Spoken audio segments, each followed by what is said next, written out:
Hello friends, welcome to our YouTube channel Examophobia. I am Dharmendra. तो आज आप लोग देख रहे होंगे कि करंट पहले से ही बोर्ड पर लिखा हुआ है। तो ये मेरा एक प्रैक्टिकल करने का प्लान है कि आपको अब मैं नोट डाउन करते हुए करंट को समझाऊंगा और इसके जो की फैक्टर्स हैं वो बताते चलूँगा। कई कमेंट्स आए और कई बार लोगों ने शिकायत की, सर आप जो लिखते हैं वो तुरंत मिटा देते हैं जिससे हम नोट डाउन नहीं कर पाते हैं। तो मैंने इसका यही सॉल्यूशन सोचा है कि जो करंट होगा वो मैं बोर्ड पे पहले लिख दिया करूँगा और उसके जो की फैक्टर्स हैं, जो की पॉइंट्स हैं, वो मैं समझाने के दौरान एक्सप्लेन करा करूँगा। तो ठीक है, तो let's we start today's current affair. तो आज का हमारा पहला करंट है, आप लोग देखते होंगे कि अंतर्राष्ट्रीय युवा दिवस।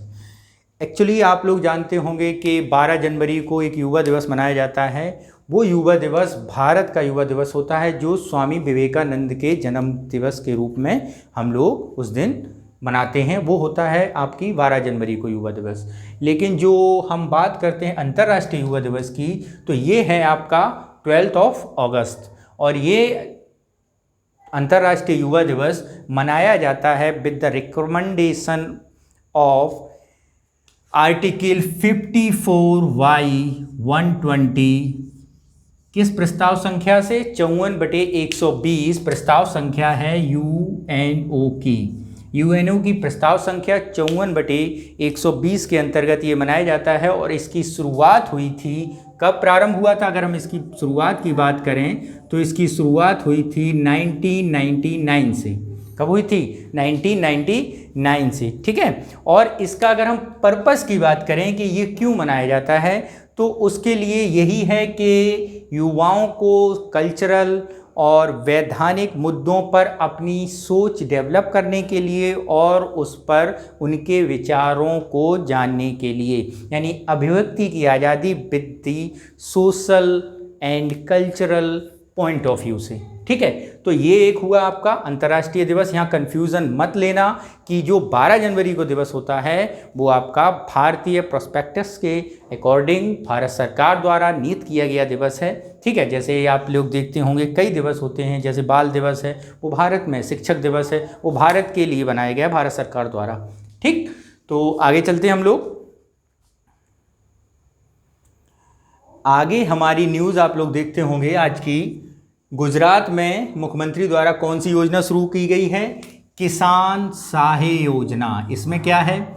ये जो किसान सहाय योजना है ये प्रधानमंत्री फसल बीमा योजना की जगह शुरू की गई एक योजना है। प्रधानमंत्री फसल बीमा, जो आपको पता हो प्रधानमंत्री नरेंद्र मोदी ने एक योजना शुरू की थी, प्रधानमंत्री फसल बीमा योजना, उसके स्थान पर इसे शुरू किया गया है राज्य सरकार ने।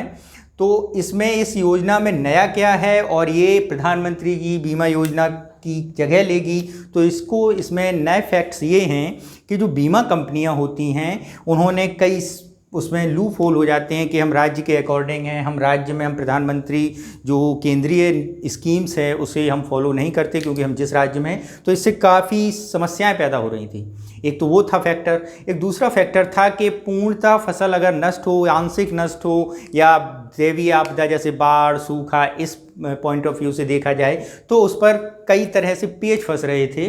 तो उसी पेच का निराकरण करते हुए फसल बीमा योजना में प्रधानमंत्री में इसमें किसान सहाय योजना शुरू की गई है और इसमें फसलों के नुकसान का परसेंटेज नियत किया गया है। जैसे अगर फसलों का नुकसान 33% से 60% तक होता है तो और वो 4 हेक्टेयर की ज़मीन का निकाला जाता है, तो 4 हेक्टेयर की भूमि का रखने वाला किसान और उसकी फसल का नुकसान 33 से 60% तक होता है तो उसे वित्तीय सहायता कितनी देगी बीमा कंपनी?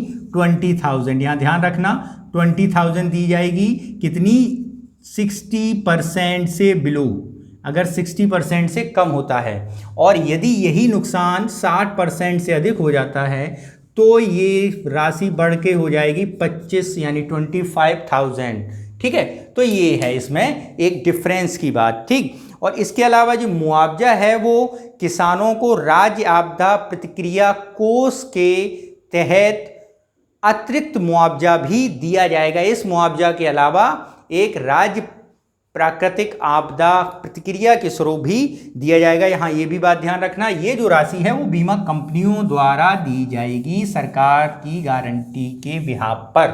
ओके, तो ये हुआ आपका तीसरा। आपका पॉइंट है इजराइल। तो जैसे आप लोग जानते हैं कि भारत और इजराइल पिछले दशक में काफ़ी करीब आए हैं और इस करीबी का परिणाम ये है कि हाई टेक्नोलॉजी का आदान प्रदान हम लोग आपस में करते हैं। और अगर कोविड-19 के इस दौर में बात की जाए तो कोविड-19 में जब इजराइल को ज़रूरत पड़ी सैनिटाइज़र की, मास्क की और आपके पीपीई किट की, तो भारत ने वहाँ पर सैनिटाइज़र्स, पीपीई किट, मास्क को तुरंत प्रोवाइड कराया। और मलेरिया की दवा जो बात की जा रही थी प्रारंभ में कि इसमें कोविड-19 में क्यूनोन काफ़ी इफ़ेक्टिव है, तो उसको भी वहाँ पर इजराइल में भेजा था। तो वो कोविड-19 के खिलाफ भारत और इजराइल की एक संयुक्त लड़ाई चल रही थी, जो कोविड-19 के खिलाफ दोनों लोग संयुक्त रूप से एक दूसरे की सहायता करते हुए उससे निपट रहे थे। तो उसी में इजराइल और ने भारत के साथ मिलकर कोविड-19 के खिलाफ एक हाई प्रौद्योगिकी, एक उच्च प्रौद्योगिकी की साझा किया है। और वो अस्पताल कौन सा है? हमारा एम्स है। इसमें क्या है अगर ये देखते हैं तो इसमें ये है आर्टिफिशियल इंटेलिजेंस। क्या? आर्टिफिशियल इंटेलिजेंस के तहत तकनीकों को दिया जाएगा और हाई एंड उपकरणों को एम्स से साथ वो साझा करेगा। ठीक है, अगर ये बात करें तो इसमें क्या है, इसमें आर्टिफिशियल इंटेलिजेंस से वीडियो उन्मुख आवाज़ संचालित स्वायत्त व्यक्तिगत रोबोट होंगे और इसके अलावा मोबाइल एप्लीकेशन के शामिल होगी जो कोविड-19 स्टाफ की मदद में काफ़ी सहायता करेगी। कोविड-19 के जो स्टाफ है जो उनका इलाज कर रहा है उनको आर्टिफिशियल इंटेलिजेंस प्रोवाइड कराया जाएगा जिससे वो बिना टच किए और उनके संपर्क में आए बिना उनको इलाज कर सकें। ठीक है, और अगर हम भारत और इजराइल के एक बार संबंधों की बात करें तो भारत और इजराइल के संबंध 2000 से काफ़ी मतलब सन 2000 से काफ़ी करीब आए हैं। और भारत ने 2014 में भारत और इजराइल के साथ देखा जाए तो भारत इजराइल का एशिया का तीसरा सबसे बड़ा व्यापारिक साझीदार बना है। और निवेश की दृष्टि से अगर देखा जाए तो भारत में इजराइल 10वां सबसे बड़ा यानी क्रम देखा जाए, जैसे मलेशिया, इंडोनेशिया, चीन, जापान, यूरोप और आपका यूरोपीय यूनियन और इसके अलावा अमेरिका, ऐसी एक लिस्ट तैयार की जाए तो भारत का 10वां सबसे बड़ा व्यापारिक साझीदार भी बना है। और रक्षा क्षेत्र में काफ़ी भारत ने उसके साथ व्यापारिक संबंध बनाए हैं। और 2015 में एरो इंडिया स्पेस में भी इसने क्या लिया था? भाग लिया था। और अगर हम एरो इंडिया की बात करें, ये 2 वर्षीय एक स्पेस एक्सरसाइज होती है, एयरफोर्स की एक्सरसाइज होती है जिसमें भारत की एयरफोर्स और इजराइल की एयरफोर्स साझा एक्सरसाइज करती हैं, युद्धाभ्यास करती हैं। ठीक है, तो 2015 से उसने भाग लिया था एरो इंडिया स्पेस में। और 2016 में भी कृषि संबंधित साझेदारी की गई थी। 2017 में मोदी ने वहाँ पर इजराइल की अनुसंधान पहले पीएम बने जो वहाँ पर गए और यात्रा की। और इजराइल औद्योगिक अनुसंधान व विकास तकनीकी नवाचार कोष बनाया गया। ठीक है, जल की उपयोगिता में सुधार के लिए भारत के साथ संबंध तकनीक साझा करने की बात की गई। ठीक है, तो ये भारत और इजराइल के बीच कुछ संबंधों की एक पहले की रूपरेखा है। ठीक, इसके बाद हम लोग चलते हैं अपने अगले न्यूज़ पर। तो ये काफ़ी महत्वपूर्ण न्यूज़ है, ये ध्यान रखना, काफ़ी महत्वपूर्ण न्यूज़ है ये हमारे इसरो के एक्स साइंटिस्ट यानी जो पूर्व वैज्ञानिक हैं उन्होंने एक अपनी एरोस्पेस की कंपनी बनाई है। और एरोस्पेस की कंपनी में एक रॉकेट इंजन बनाया है जो यानी जो कम ऊंचाई पर सैटेलाइट को पहुंचा सकता है। और ऐसी पहली कंपनी, भारत की पहली कंपनी बनी है जो इंजन का सफल परीक्षण करने में भी सफल रही है। तो वो उस कंपनियों के बारे में आपको बताऊंगा। पहले उस इंजन का नाम समझिए। एरोस्पेस का पहला वो इंजन जो बनाया गया है उसका नाम रखा गया है सीवी रमन एरोस्पेस इंजन। ठीक है, सीवी रमन एरोस्पेस। ठीक, तो इसमें क्या है, अगर हम इसकी बात करें एरोस्पेस की, तो एरोस्पेस क्या है? एरोस्पेस एक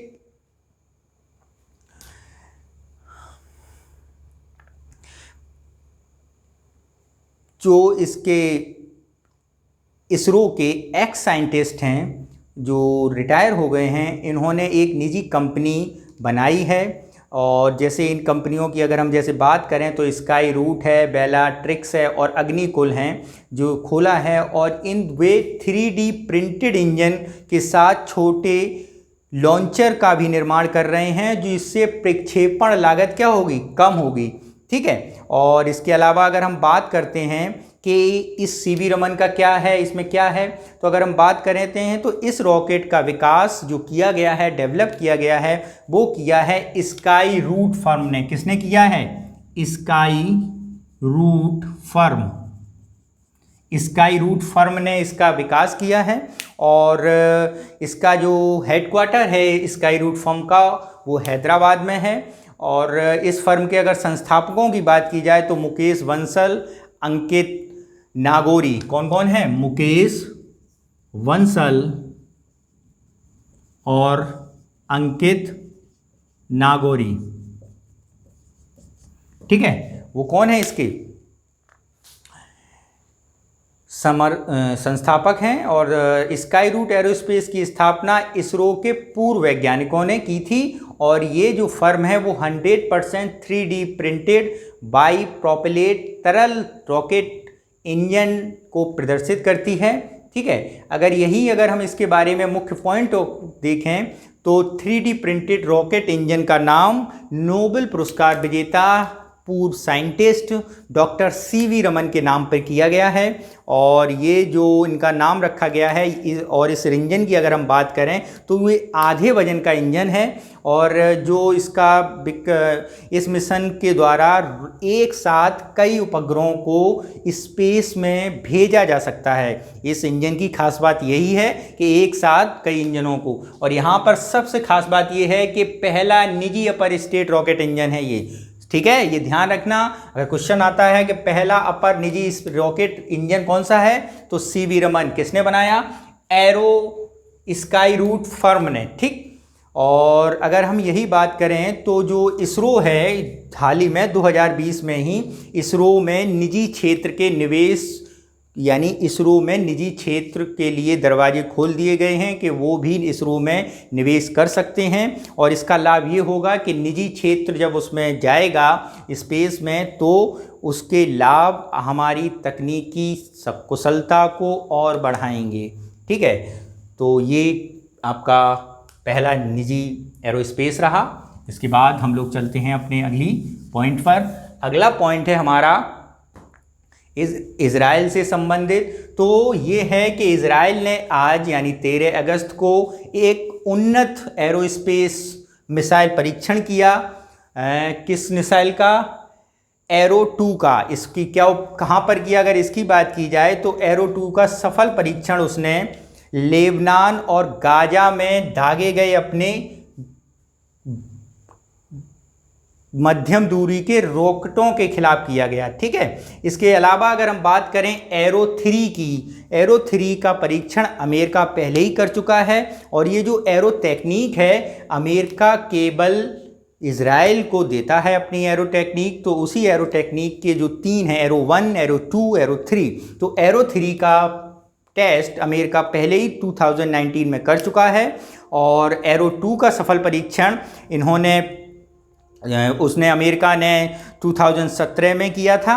ठीक है। और इस प्रणाली को इज़राइल की एरोस्पेस इंडस्ट्रीज़ है और अमेरिका की बोइंग कंपनी है, उन द्वारा विकसित किया गया है। ठीक है। और ये जो कार्यक्रम है एरो टेस्टिंग सिस्टम, तो जो आपका एरोस्पेस सिस्टम है, ये 2017 से ही शुरू हो चुका है, यानी तब से ये बराबर चल रहा है। ठीक है। हम बात करते हैं भारत और एरो मिसाइल सिस्टम की, तो भारत पर अमेरिका ने पहले मिसाइल सिस्टम पर बैन लगाए हुए थे, प्रतिबंध लगाए हुए थे। हालांकि बाद में ये प्रतिबंध हटा दिए गए हैं। और भारत पर जो प्रतिबंध लगाए गए थे वो लगाए गए थे MTCR के अंतर्गत। MTCR क्या है? अगर इसकी बात की जाए तो MTCR है मिसाइल टेक्नोलॉजी कंट्रोल रिजीम। क्या है? मिसाइल टेक्नोलॉजी कंट्रोल रिजीम का हवाला देकर क्या किया था? बैन लगाया था, प्रतिबंध लगाया था 1999 में, ठीक है। और बात यह है कि भारत को इजराइल ने एरो टेक्निक देने के लिए 99 में क्या किया था, समझौता किया था। लेकिन 1999 में ही बिल क्लिंटन तब वहाँ के राष्ट्रपति थे, तो उन्होंने MTCR का हवाला देकर क्या कर दिया था कि आप हमारी टेक्निक किसी अन्य देश को नहीं बेच सकते हैं, और ख़ासकर उस देश को जिसने MTCR के अनुपालन न किया हो। तो उसी के अंतर्गत भारत में लगा था। हालांकि इसके बाद इस प्रतिबंध को हटा दिया गया, और हालिया में आप देखते हैं कि भारत और अमेरिका के अच्छे संबंध हो गए हैं, ठीक है। तो अगर हम इसकी बात करें कि जो ये MTCR सिस्टम है ये क्या है, तो अगर हम बात करते हैं तो MTCR जो है बहुपक्षीय निर्यात नियंत्रण व्यवस्था है, जिसका भारत भी एक हिस्सा है। और इसकी स्थापना 1987 में कब की गई थी, 1987 में की गई थी। और इसके द्वारा होता क्या है कि जो भी औद्योगिक देश हैं, औद्योगिक देशों का मतलब है जो भी एरो स्पेस या defence army weapons air weapons बनाते हैं, तो वो क्या करें, वो अपनी टेक्निक किसी अन्य देश को ऐसे नहीं दे सकते हैं, उस टेक्निक को जो सामूहिक विनाश कर सके, ऐसे हथियारों को बना सके। तो उनको सीमित रखने के लिए ऐसी संधि को बनाया गया। ऐसी संधि आप CTBT NTPC भी सुनते हैं, ठीक है। तो उसी में से यही है MTCR, ठीक। तो इसमें जो है इस टेक्निक में या फिर एरो 2 में मानव रहित ड्रोन विमान भी बनाए जाते हैं, तो जो सामूहिक विनाश कर सकते हैं। तो ऐसे सामूहिक विनाश के हथियारों को ज़्यादा डेवलप ना हो और ज़्यादा देशों के पास ऐसी तकनीक ना पहुँचे, जिसके कारण आतंकवादी संगठनों के पास भी हालांकि पहुँच सकती है। तो इसी के डर से, इसी के भय से कई बार भारत पर भी प्रतिबंध, और शुरू में भारत पर प्रतिबंध लगाए गए, लेकिन बाद में उन्हें समझाया गया कि भारत एक लोकतांत्रिक देश है, वहाँ ऐसी कोई भी घटना नहीं हो सकती है। तो धीरे धीरे भारत भी एरो टेक्नोलॉजी के क्षेत्र में अपने क्या कर रहा है, पांव फैला रहा है, ठीक है। तो ये रहा। इसके बाद बात करते हैं हम अपनी अगली न्यूज़ की। तो अगली जो न्यूज़ है हमारी वो अमृत योजना है, जो शहरी डेवलपमेंट के लिए बनाई गई है। तो इसकी 2019-20 की भी रैंकिंग निकाली गई है, तो उसमें उड़ीसा पहला स्थान मिला है, उड़ीसा राज्य को। अगर हम बात करते हैं तो अमृत है क्या, अमृत है Atal mission rejuvenation of urban transformation scheme. इस योजना का उद्देश्य अगर हम बात करें तो शहरी क्षेत्रों में पाइपलाइन से जल आपूर्ति करना, शहरी क्षेत्रों में सीवेज ट्रीटमेंट प्लांटों का निर्माण करना और उसको ग्रीनिंग करना, ऐसे कुछ एक्टिविटीज़ शामिल हैं। जैसे शहरी क्षेत्रों को ग्रीनी स्पेस बढ़ाना, ड्रेनिंग सिस्टम अच्छा करना और जल की आपूर्ति पाइपलाइन द्वारा प्रत्येक नागरिक को उपलब्ध कराई जा सके, ठीक है। तो ये अमृत के कुछ पॉइंट्स हैं। और इसमें जो आपका शहरी ट्रांसफॉर्मेशन है, यहाँ ध्यान रखना, शहरी ट्रांसफॉर्मेशन स्कीम है अमृत की, जो 2015 में शुरू की गई थी प्रधानमंत्री मोदी द्वारा, और इसे 2019 में ख़त्म हो रही थी। इसे फिर 2 साल के लिए प्रमोट किया गया है, और 2021 तक सभी जितने भी राज्य के डिस्ट्रिक्ट्स इसमें आती हैं उन तक ये सारी स्कीमें, उन तक ये सारे कार्यक्रम कंप्लीट करने की बात की जाती है। तो उन्हीं कंप्लीटेशन में देखा गया है कि अमृत योजना को उड़ीसा ने लगभग कंप्लीट किया है। और इस योजना के अंतर्गत अगर हम देखें तो 191 योजनाएं हैं, और 191 में लगभग 148 कंप्लीट की जा चुकी हैं, और जो शेष बची हैं उन्हें 2021 तक कंप्लीट करना है। और अगर हम यही बात करते हैं उड़ीसा को क्यों दिया गया, तो उड़ीसा को मेन देने का कारण ये है कि उड़ीसा के जो 9 डिस्ट्रिक्ट हैं वहाँ पर लगभग 2400 किलोमीटर लंबी पाइपलाइन बनाई जा चुकी है। जैसे अगर हम 9 डिस्ट्रिक्टों का एक बार नाम लेते हैं तो 9 डिस्ट्रिक्ट आपके भुवनेश्वर हैं, आपका संबलपुर है, कटक है, राउरकेला है, भद्रक है, बालासोर है, बरिपादा है, बहरामपुर है और पुरी है, ठीक है। और अगर हम यही बात करते हैं कि एक और स्कीम आपने सुनी होगी, यहीं पे डिस्कस कर लेते हैं, हृदय स्कीम। जो हृदय स्कीम है वो ऐसे शहरों को डेवलप करने के लिए बनाई गई थी जो हेरिटेज सेंटर हैं, जैसे आपका बनारस हुआ, आपका दिल्ली हुआ, आपका आगरा हुआ, जो अपनी प्राचीनता की भव्यता को बनाए रखते हुए आधुनिकता की ओर मुड़ें। समझना ध्यान पे। यानी अगर बनारस का हम डेवलपमेंट रिकंस्ट्रक्शन और ट्रांसफॉर्मेशन कर रहे हैं तो वो अपनी पुरानी भव्यता को ना सोचे, जो उसका बनारसीपन है वो वहाँ बना रहे। दिल्ली का लड़पन, लखनऊ का जो लखनवी अंदाज है, जो उसके आपके जो उसकी की पॉइंट्स हैं, जैसे उनमें क्या जो वहाँ पे धरोहरें हैं वो सुरक्षित रहें और उसके साथ साथ आधुनिकता भी रहे।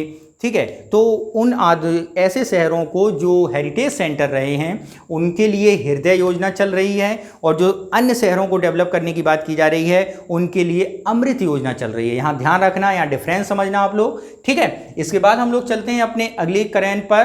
तो हमारा अगला है, भारत द्वारा मालदीव को 500 मिलियन अमेरिकी डॉलर की सहायता दी गई है। कोविड-19 के दौर में भी मालदीव को काफ़ी सहायता भारत ने मुहैया कराई थी। और इसके अलावा एक एड एटॉल द्वीप है, क्या है, एड एटॉल द्वीप। तो वहाँ पर मालदीव और राष्ट्र को के 5 इको टूरिज्म सेंटर डेवलप करेगा, कौन, भारत करेगा। यहाँ ध्यान रखना, एडो, अगर हम बात करते हैं, एक बार लिख देता हूँ मैं, एडो एटॉल द्वीप, क्या है, एडो एटॉल द्वीप। तो वहाँ पर 5 इको टूरिज्म जोन विकसित करने का अनुबंध किया गया है भारत और इजराइल के मालदीव के साथ। ठीक, और इस स्कीम के तहत जन परियोजनाओं को प्रभाव सामुदायिक विकास परियोजना के अंतर्गत किया जाएगा।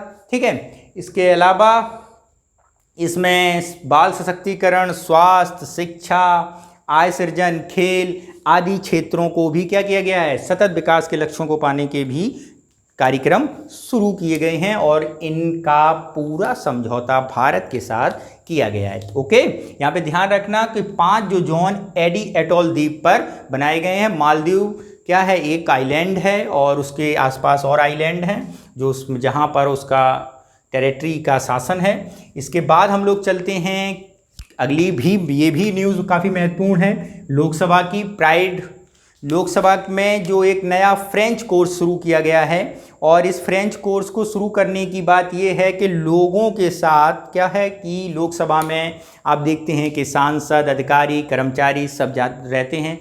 तो उन कर्मचारियों को अन्य देश के नागरिकों के साथ बातचीत करने में और अपनी भावनाओं को, अपने जो क्या कहते हैं विचार हैं उनको व्यक्त करने के लिए, कम्युनिकेशन बनाए रखने के लिए, आपस में संबंध बनाए रखने के लिए कम्युनिकेट होना ज़रूरी है। इसके अंतर्गत एक कार्यक्रम 1974 में शुरू किया गया था, प्राइड। क्या किया गया था, शुरू किया गया था 1976 में प्राइड की स्थापना की गई थी, और इसका उद्देश्य यही था कि सभी सदस्यों के लिए अभिविन्यास कार्यक्रम, राउंड टेबल चर्चा का व्याख्यान शामिल किया जाए, जिससे सांसदों, कर्मचारियों में क्या हो सके, आपसी कम्युनिकेशन हो सके और दूसरी लैंग्वेजों को भी वो क्या समझ सकें। तो उन्हीं लैंग्वेजों को समझने के लिए प्राइड कार्यक्रम के अंतर्गत लोकसभा में फ्रेंच कोर्स शुरू किया गया, यानी फ्रेंच लैंग्वेज सिखाने का कार्यक्रम शुरू किया गया है, और इसे आगे बढ़ाया भी जाएगा, जिसमें जर्मन, स्पेनिश और रसियन भाषा भी लोगों को सिखाई जाएगी, रूसी भाषा भी लोगों को क्या सिखाई जाएगी। ठीक है, और प्राइड कार्यक्रम आप समझ ही गए होंगे, 1976 में शुरू किया गया था और इसका मेन पर्पज़ यही था। ठीक है, और अगर हम यहाँ पर फ्रेंच के बारे में समझें तो आपको पता होगा कि जैसे east India company, British east India company Bharat आई थी 1600 में, उसने स्थापना हुई थी, वैसे ही फ्रांस ईस्ट इंडिया कंपनी की भी स्थापना हुई थी 1673 में।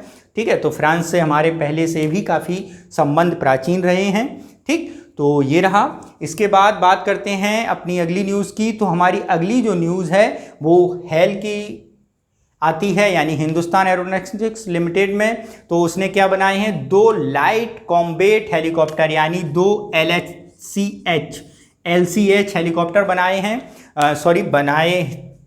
उन्हें तैनात किया है लद्दाख में। और ये जो LCH हेलीकॉप्टर हैं, ये 2 इंजन का हेलीकॉप्टर है, और ये दुनिया का सबसे हल्का, LCH दुनिया का सबसे हल्का सबसे हल्का अटैक हेलीकॉप्टर, यहाँ पे ध्यान रखना, अटैक हेलीकॉप्टर है और ये पूर्णतः स्वदेशी टेक्निक पर आधारित है। और भारत की कंपनी यानी भारत की नवरत्न कंपनी हेल ने इसको क्या किया है, डेवलप किया है। ठीक है, और इसका जो देश की रक्षा की आवश्यकताओं के लिए भारत में आपको आत्मनिर्भर बनाने की बात चल रही है, तो उस क्षेत्र में एक काफ़ी अच्छा एक सहूलियत भरा कदम देख सकते हैं। और अगर हम बात करते हैं LCH की, तो ये डे और नाइट दोनों में काम कर सकता है और इसके अलावा ये रात में भी अपने लक्ष्यों को भेज सकता है। और सबसे अच्छी बात है ये AOR यानी एरिया ऑफ रिस्पॉन्सिबिलिटी, यानी वह क्षेत्र होता है जहां पर कमांडर जाकर एक्टिविटीज़ कर सकता है और अपने क्षेत्र में जाकर जो बिल्कुल सीमा के सटे हुए क्षेत्र होते हैं उन क्षेत्रों को एरिया ऑफ एक्टिविटीज़ कहा जाता है, रिस्पॉन्सिबिलिटी कहा जाता है। और उन क्षेत्रों में कमांडर जाके कमांडिंग दे सकता है, कमांड अपना एरिया का अवलोकन कर सकता है। तो ऐसे एरिया में भी ये हेलीकॉप्टर जा सकते हैं। ठीक है, तो ये बात आती है। और अगर इसकी बात की जाए तो ये 70 mm रॉकेट से भी लैस है। ठीक, और इसका ऑर्डर भी इसे मिल गया है। अगर हम बात किया जाए तो 15 LCH बनाने का हेल को ऑर्डर मिला है, जिसमें कुछ एयरफोर्स को चाहिए, कुछ आर्मी को चाहिए। ठीक है, तो ये काफ़ी महत्वपूर्ण है। इसके अलावा एक न्यूज़ और है, PM स्वनिधि योजना। जैसे कि आपको मैंने बताया था, PM स्वनिधि योजना क्या है, स्ट्रीट वेंडरों के लिए, यानी जो स्ट्रीट वेंडर हैं, ठेले वाले हैं, स्ट्रीट वेंडर्स हैं, उनको लोन देने की व्यवस्था है। लगभग 10,000 रुपये का लोन देने की बात की गई है और जो 1 वर्ष में अदा करने की भी इसमें कंडीशंस रखी गई है। और इस कंडीशंस में ये भी सहूलियत दी गई है कि आप इसे धीरे धीरे किस्तों में भी जमा कर सकते हैं। तो इन स्ट्रीट वेंडरों के लिए जो PM स्वनिधि योजना है, इसके लिए एक एक न्यूज़ सामने आई है, एक गाइडलाइन जारी की गई है, या फिर ये कह सकते हैं कि इसमें आवेदनों की संख्या को बताया गया है। तो इसमें लगभग 5 लाख आज तक आवेदन मिल चुके हैं। ठीक है, PM स्वनिधि के अंतर्गत स्ट्रीट वेंडरों को रुपए देने का, लोन देने की बात है, 10,000 रुपये। ठीक है, इसके बाद हमारी अगली जो न्यूज़ है वो है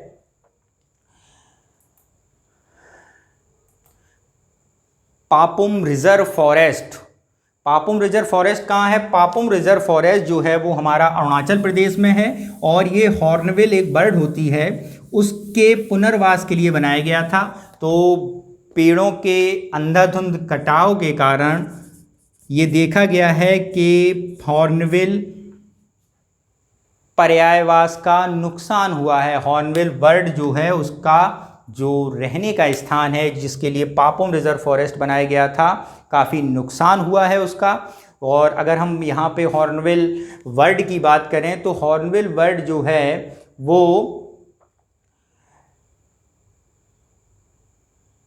रंगीन और फल खाने वाली एक प्रजाति है जो ग्रेट हॉर्नबिल, और इसकी 3 पर्यायवास स्थल हैं। जैसे आपकी बात की जाए ग्रेट हॉर्नबिल, रिथेड हॉर्नबिल और ओरिएंटल पाइड हॉर्नबिल। ठीक है, और अगर यहाँ पर बात की जाए तो इस रिसर्च सेंटर प्रकृति संरक्षण फाउंडेशन ने बताया कि पापुम में पेड़ों की अंधाधुंध कटाई के कारण ये पर्यायवास का नुकसान हुआ है।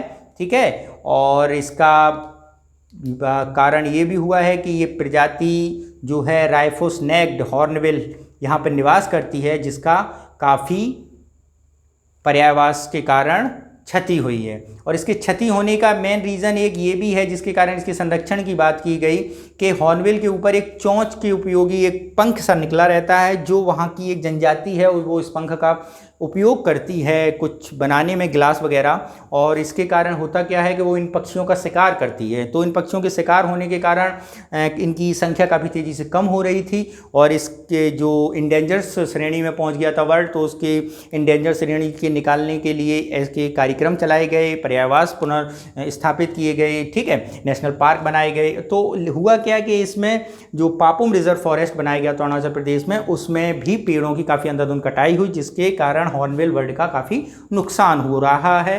बाकी जो इस कार्यक्रम को जब शुरू किया गया था तो काफ़ी इसका फ़ायदा भी मिला था।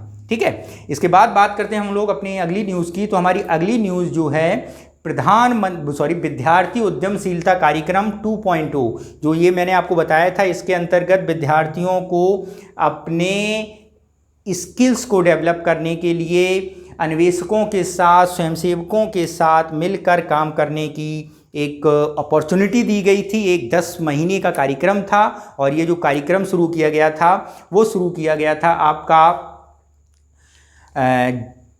जनवरी 2019 को, ठीक है। और इस कार्यक्रम की प्रतियोगिता में काफ़ी लोगों ने इसमें पार्टिसिपेट किया और उसकी जो प्रोटोटाइप निकाले गए हैं उसमें लगभग 30 प्रोटोटाइप पूरी तरह कार्यशील उत्पादों को परिवर्तित करने का मौका करके लोगों ने इसमें पार्टिसिपेट किया और उन्हें क्या किया, अब बाज़ार में वो उपलब्ध भी हैं, ठीक है। और इस प्रतियोगिता में जो विद्यार्थी हैं उन्हें सामुदायिक चुनौती की पहचान कर और ATL की ज़मीन के अंतर्गत नवाचार के समाधान के लिए तैयार किया गया है, ठीक है। और अगर हम ये बात करें कि इनके संरक्षण के प्रोटोटाइपिंग, परीक्षण, समर्थन, एंड यूज़र फीडबैक, बौद्धिक संपदा काफ़ी दी गई है, ओके। इसके बाद अगर हम बात करते हैं अपनी अगली न्यूज़ की, तो हमारी अगली न्यूज़ है जनजातीय स्वतंत्रता सेनानियों के लिए संग्रहालय। तो ये मैं आपको पहले न्यूज़ बता दे रहा हूँ कि आगामी 15 अगस्त को प्रधानमंत्री मोदी एक जनजातीय संग्रहालय की घोषणा करेंगे। जनजातीय संग्रहालय होगा जनजातीय क्षेत्र के उन लोगों के लिए जिन्होंने स्वतंत्रता संग्राम में अपनी जान की बाजी लगा दी थी, यानी ऐसे लोगों को याद करने के लिए एक संग्रहालय बनाया जाएगा और उनके बारे में, उनके क्षेत्र के बारे में, उनकी एक्टिविटीज़ के बारे में, वहाँ पर उनकी वीरता के बारे में क्या होगा, वर्णन किया जाएगा, ठीक है। ऐसे संग्रहालय की स्थापना करने की बात की जा रही है और इसकी घोषणा प्रधानमंत्री मोदी 15 अगस्त को करेंगे।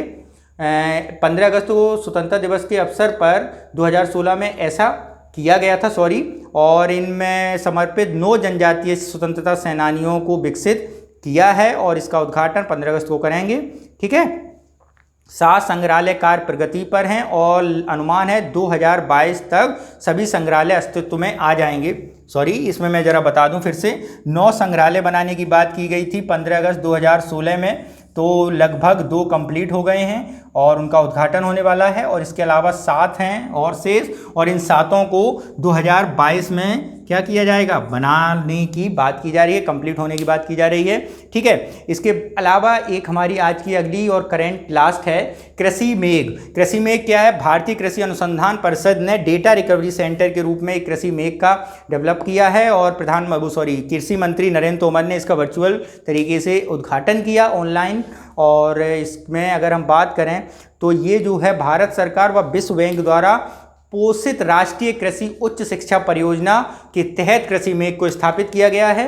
और कृषि मेघ जो है वो ICAR और आपके भारतीय कृषि सांख्यिकी अनुसंधान दिल्ली और ICAR का डाटा सेंटर के रूप में काम करेगा, ठीक है। और एक तरह से भारतीय कृषि अनुसंधान केंद्र ये कहाँ पर स्थापित किया जाएगा, ये हैदराबाद में स्थापित किया जाएगा, ओके। तो ये आपका आज का पूरा करंट एक तरह से रहा। और इसके अलावा इसमें जो करंट है वो आपके कल का भी करंट है, यानी 12 अगस्त। कल मैं करंट डाल नहीं पाया था, आपको अपलोड नहीं कर पाया था, तो उसके लिए आज उसको कवर करने की कोशिश की गई है। बाकी इसका PDF हमारे लिंक में दिया गया है, आप टेलीग्राम चैनल से वहाँ से ले सकते हैं। और बाकी आपका एग्ज़ाम आने वाला है BEO का, तो उसके लिए करंट काफ़ी महत्वपूर्ण है। आप लोग हमारे जून और जुलाई के करंट अफेयर को हमारी प्लेलिस्ट में जाकर देख सकते हैं और उसको पॉइंट आउट करके अपना नोट्स भी तैयार कर सकते हैं, ओके। Thank you.